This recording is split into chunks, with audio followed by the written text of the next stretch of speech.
Hi, I'm Chuck Quinton, founder of Rotary Swing Golf. One of the important concepts that we've talked a lot about in these videos is the importance of the wrists and the angle or the lag angle that we have in a proper swing as we bring the club down into impact. In the last video, I just talked about how you use your weight shift in the dump truck to bring the drag racer down into impact. If you haven't watched those videos, go back and watch that. It'll make a lot more sense.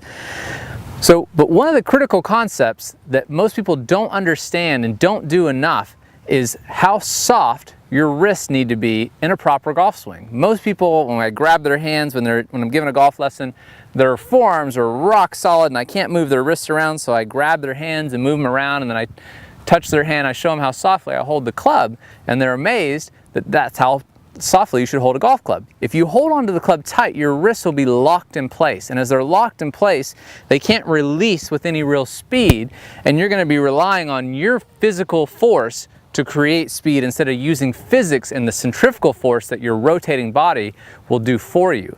So what you want to understand is that as you go back, you don't want to set your wrist right off the ball. That's one of the worst things that you can do in the swing, believe it or not, even though it seems like a logical thing to do, because what's going to happen is you're going to set your wrist pretty fully. By the time you get to the top, there's nowhere else for them to go. But guess what? Out.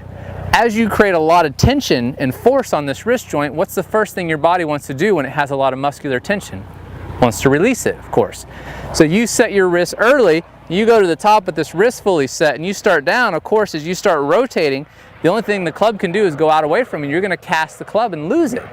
So what you want to do as you go back is stay nice and wide and keep your wrist relatively still extended. And as you go to the top, as you use the dump truck to bring the club down, your wrists are soft. They will react and let the club fall and get into a proper lagged position. Now, I have a great video on this called the downcock drill that's going to show you how to do a couple little float loading moves and how to keep the wrist soft, and what you should look for at the top as you start down, how the club should do what we call downcock.